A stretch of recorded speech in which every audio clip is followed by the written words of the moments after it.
ഒമാനിലെ ഏറ്റവും വലിയ ഷോപ്പിംഗ് മാളുകളിലൊന്നായ മാൾ ഓഫ് മസ്കറ്റിന്റെ നിയന്ത്രണം സ്വന്തമാക്കിക്കൊണ്ട് മലയാളികളുടെ സ്വന്തം വ്യവസായിയായ എം.എ. യൂസഫ് അലി നയിക്കുന്ന ലുലു ഗ്രൂപ്പ് എത്തിയിരിക്കുകയാണ്.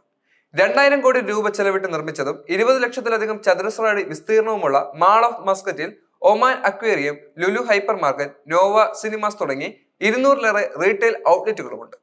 മാളിന്റെ നിയന്ത്രണം ലുലു ഗ്രൂപ്പിന് കൈമാറുന്നത് സംബന്ധിച്ച കരാറിൽ ലുലു ഗ്രൂപ്പും ഒമാൻ ഗവൺമെന്റിന് കീഴിലെ സോവേറിയൻ ഫണ്ടായ തമാനി ഗ്ലോബലും ഒപ്പുവെച്ചു.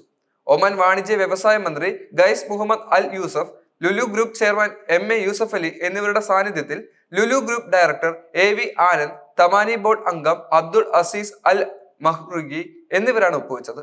മസ്കറ്റിൽ നടക്കുന്ന ഒമാൻ ഇൻവെസ്റ്റ്മെന്റ് ഫോറത്തിലായിരുന്നു കരാർ ഒപ്പിടൽ.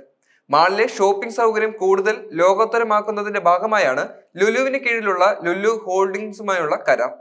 പദ്ധതിയുടെ സ്ട്രാറ്റജിക് അഡ്വൈസറായി തമാനി ഗ്ലോബൽ പ്രവർത്തിക്കുകയും ചെയ്യും. മാളിന്റെ നടത്തിപ്പ് ചുമതല ലുലു ഗ്രൂപ്പിന് ലഭിച്ചതോടെ ഒമാൻ സുൽത്താൻ ഗവൺമെന്റിനും നന്ദി അറിയിച്ച എം.എ. യൂസഫ് അലി ഉപഭോക്താക്കൾക്ക് ഏറ്റവും മികച്ച ഷോപ്പിംഗ് അനുഭവം ഒരുക്കുമെന്ന് വ്യക്തമാക്കിയിട്ടുണ്ട്.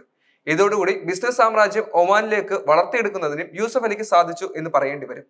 ഇന്ന് ലോകത്ത് തന്നെ നോക്കുകയാണെങ്കിൽ വലിയ ശതകോടീശ്വരന്മാരിൽ യൂസഫ് അലിയുടെ പേരും നമുക്ക് കൂട്ടിച്ചേർക്കാൻ സാധിക്കും.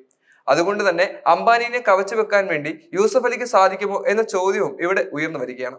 ലോകത്ത് തന്നെ വലിയ ബിസിനസ് സാമ്രാജ്യങ്ങൾ പണിയുന്നതിന് ഇന്ത്യയിൽ നിന്നുള്ള ശതകോടീശ്വരന്മാർ തയ്യാറാകുമ്പോൾ യൂസഫ് അലി കേരളത്തെ പിടിച്ചുയർത്താൻ ശ്രമിക്കുന്നുണ്ട്. അതുകൊണ്ട് തന്നെ ഇന്ത്യയിൽ തന്നെ മികച്ച കോടീശ്വരന്മാരാകുന്നതിന് യൂസഫ് അലിക്ക് സാധിച്ചു എന്നുള്ളതും എടുത്തു പറയേണ്ട ഒരു കാര്യമാണ്. എന്തായാലും ഇന്ത്യയിൽ നിന്നുള്ള ഇത്തരത്തിലുള്ള വിവിധ വ്യവസായങ്ങൾ വളർത്തിക്കൊണ്ടുവരുന്നതിൽ യൂസഫ് അലിയും ശ്രദ്ധ കേന്ദ്രീകരിക്കുന്നുണ്ട്. ഇന്ത്യക്കും അതുപോലെ തന്നെ കേരളത്തിലുള്ളവർക്കും വലിയ ജോലി വാഗ്ദാനങ്ങൾ യൂസഫ് അലി നൽകുന്നുമുണ്ട്. കോട്ടയത്തടക്കമുള്ള ലുലു ഗ്രൂപ്പ് വളരെയധികം ജോലി ഓഫറുകളാണ് യുവാക്കൾക്ക് നൽകുന്നത്. അതുകൊണ്ട് തന്നെ രാജ്യത്തിന്റെ സാമ്പത്തിക മാന്ദ്യം കുറയ്ക്കുന്നതിനും അതുപോലെ തന്നെ രാജ്യത്തെ ഒന്ന് പിടിച്ചു നിർത്തുന്നതിനും ലുലു ഗ്രൂപ്പ് വളരെയധികം സഹായം നടത്തുന്നുണ്ട്.